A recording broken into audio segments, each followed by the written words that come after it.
అది మీరు నాకు ఎంత లాయలిస్టులు వ్యక్తిగతంగా అయినప్పటికీ కూడా, మీరు నా కమిటెడ్ లాయలిస్టులు అయినప్పటికీ కూడా, ప్రజాస్వామ్యానికి విఘాతం కలిగించిన, రౌడిజం చేసిన నేను వదులుకోవడానికి సిద్ధంగా ఉంటాను.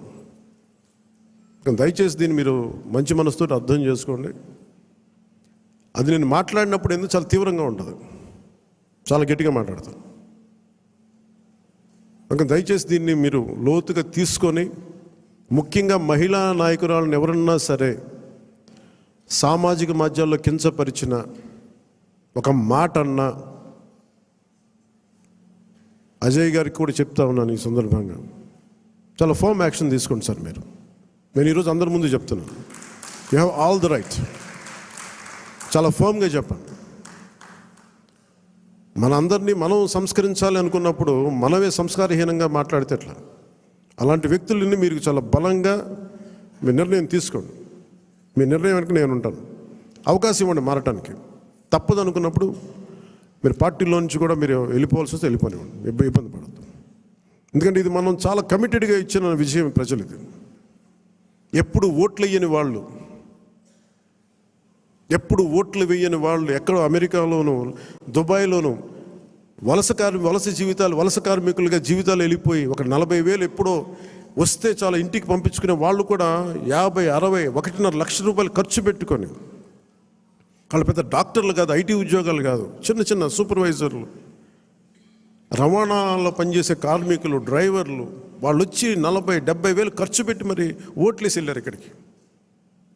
దయచేసి ఇవి చాలా బలంగా మీరు గుర్తించాలి. నేను లేకపోతే పార్టీ ఏమవుద్ది అని చాలామందికి ఉంటుంది. దయచేసి అలా అనుకోకండి. ఏమవుద్ది, పార్టీ నడుస్తుంది అనేది ఎలా ఉంటుందండి? ఇప్పుడు జనసేన లేకపోతే భారతదేశ రాజకీయ చరిత్ర ఆగిపోద్దా? పవన్ కళ్యాణ్ లేకపోతే భారతీయ రాజకీయ చరిత్ర ఆగిపోతే ఆంధ్రప్రదేశ్ రాజకీయాలు ఆగిపోతాయా? దీన్ని నేనేం చేస్తాను, ఒక అవకాశంగా తీసుకోవాలి ప్రజలకు సేవ చేయడానికి తప్ప, నేను లేకపోతే పాలిటిక్స్ లేవు, నేను లేకపోతే అసలు వీళ్ళు ఎలా గెలుస్తారు? కాలం చాలా చాలా గొప్పది. ఇలా విర్రవీగిన వాళ్ళకి 11 సీట్లతో పరిమితం చేసిన వాళ్ళకే అంతుంటే మరి అలా మనలో ఉండి భయపెట్టేవాళ్ళు కానీ, భయభ్రాంతులు చేసేవాళ్ళు, రౌడిజం చేసేవాళ్ళు మీరెంతో కూడా ఆలోచించాం. ఇంకా నేను చాలా తెగించి వచ్చాను. ఒక పార్టీ నేను నడుపుతున్నానంటే చాలా తెగించుంటే తప్ప ఒక పార్టీని నడపలేను. నేను కమిటెడ్గా ఉన్నానంటే నా వెనక ప్రతిరోజు చెప్తాను, సరదాగా చెప్పను. నేను 24 గంటలు బతకడానికి నేను ఉంటాను, అంతకుమించి నా దగ్గర భవిష్యత్తు కూడా పెద్ద ఆలోచించను. నేను అలా అంత బలంగా నేను ఉండబట్టే ఈ రోజున జనసేన ఆంధ్రప్రదేశ్ 5 కోట్ల మంది ప్రజలకి భూతం అవ్వడమే కాకుండా ఎన్డీఏ కూడా బలం అయిపోయింది, మనం గెలిచిన అన్ని సీట్లు. మరి ఇవన్నీ ఎందుకు చెప్తున్నానంటే నేను అంత తెగించి ఉన్నాను నా దేశం కోసం, నా సమాజం కోసం. దయచేసి దాన్ని అందరూ దృష్టిలో పెట్టుకోండి. ఎవరైనా సరే ఇలాగ మనలో భయపెట్టేవాళ్ళు, రౌడిజం చేసేవాళ్ళు, విర్రవీగేవాళ్ళు కూడా ఒకటే మాట ఏంటంటే, నా వెనక నాలాగా కమిటెడ్గా ఏ స్వార్థం ఆలోచించని జన సైనికులు, వీర మహిళలు అనేక మంది ఉన్నారు. వాళ్ళు మామూలు వాళ్ళు కాదు. వాళ్ళు ఏం ఆశించరు. పని చేసి మళ్ళీ కనిపించరు. ఎక్కడెక్కడ విదేశాల్లో ఉంటారు. మొన్న వెళ్తే మన అంబానీ గారి మ్యారేజ్కి వెళ్తే జాతీయ చాలా ఆచితక్ కానీ వీళ్ళు ఇదే చెప్తారు, మీరు భారతదేశానికి మీరు చేసింది మామూలు కాదు, మీరు సనాతన ధర్మాన్ని బలంగా నిలబెట్టారు. అంటే మీరు సినిమాల్లో ఉండి సూపర్ స్టార్డమ్ సాధించి, రాజకీయాల్లో మలుపు తిప్పే రాజకీయం చేసి, ఇవన్నీ తగ్గి మీరు నిలబడగలరు చూసారా. అందుకు మిమ్మల్ని ప్రేరణగా తీసుకోవాలని చెప్తా ఉంటే నేను చెప్పాను, ఇది గొప్పగా నేను మాట్లాడట్లేదు కానీ నేను ఇంత బాధ్యత నేను నడిపిస్తున్నాను చెప్తున్నాను. ఇది సో ఇలాంటి నాకు దయచేసి క్రమశిక్షణ రాహిత్యంతో దయచేసి నాకు తలపోట్లు తీసుకురాకండి. ఎందుకంటే నేను నా రక్తాన్ని కూడా పక్కన పెట్టేయగలను, గుర్తుపెట్టుకోండి. నా కుటుంబాన్ని కూడా పక్కన పెట్టేస్తాను. నేను జనం కోసం అయితే నా కుటుంబాన్ని కూడా పక్కన పెట్టేస్తాను. అలాంటిది నా సొంత బిడ్డలతో సహా పక్కన పెట్టేయగలను. నేను అంత నిస్వార్థంగా అంత గట్టిగా ఉంటాను.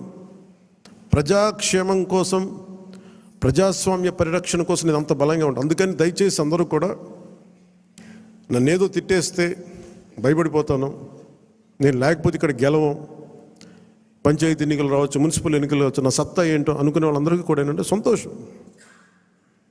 నేను అక్కడ దెబ్బతింటానికి సిద్ధంగా ఉంటాను తప్ప కాంప్రమైజ్ అవ్వడానికి నేను సిద్ధంగా ఉన్నాను. ఏం పోతుంది చెప్పండి నాకు. ఈ రోజున 21 మంది ఎమ్మెల్యేలు, 2 మంది 2 ఎంపీలు అయ్యారు. ఇవన్నీ గెలవకపోతే ఏమన్నా అయిపోతాం. ఫలితాలు ఇంకొకలా వచ్చింటే ఇలాగ ఉండేవాడిని, ఏం మారేది కాదు. అందుకని దీన్ని దయచేసి అందరూ పెద్ద మనసుతో అర్థం చేసుకోండి. నాయకులందరికీ కూడా దయచేసి పదే పదే మీ కుటుంబంలో ఉండే మీ సహాయానికి, మీకు సహాయకారిగా ఉండటానికి నాకు అభ్యంతరం లేదు, కానీ వాళ్ళని భవిష్యత్తులో వాళ్ళే మా తరం వారసులను చెప్పడం కొంచెం ఇబ్బందిగా ఉంది బయట. ఎందుకంటే అలాంటప్పుడు నేను కూడా నా పిల్లలు ప్రమోట్ చేస్తూ కూర్చుంటే ఇంకా దీనికి కొత్తదనం ఎక్కడి నుంచి వస్తుంది చెప్పండి. ఇబ్బందిగా ఉంటుంది. అది సహజంగా మీ బిడ్డల్లో మీరు ఎదగాలని కోరుకుంటున్నాం. రాజకీయాలు వస్తే నాకే ఇబ్బంది లేదు. We're not against legacy, but let it happen in organic way, సహజ క్రమంలో జరగనివ్వండి. అందుకని ఇలాంటి ప్రతి చోట ఇవి కొన్ని వినిపిస్తూ ఉన్నాయి. ఇది అందరి ముందు చెప్తే ఇది అందరూ మనం ఒకసారి ఒక లోపలికి ఆత్మపరిశీలన చేసుకోండి. అందరూ సహజ క్రమంలో వస్తే నాకు ఇబ్బంది లేదు, కానీ దాన్ని దయచేసి ప్రజల మీద రుద్దకండి. అదొకటి నా విన్నపం అందరికీ. అలాగే మనం మనం ఏం మాట్లాడుతున్నా it is not Janasena victory. ఇది తెలుగుదేశం, భారతీయ జనతా పార్టీ, జనసేన కూటమి విజయం. అది ఎక్కడ కూడా మనం సాధించిన విజయం మనం ఏదో ముందు పెట్టాం. దయచేసి తెలుగుదేశం పార్టీ నాయకుల్ని కానీ, కార్యకర్తలని కానీ, భారతీయ జనతా పార్టీ నాయకుల్ని కానీ, కార్యకర్తలను కానీ దయచేసి ఎక్కడ కూడా మనం తోలనాడొద్దు, తక్కువ చేయొద్దు.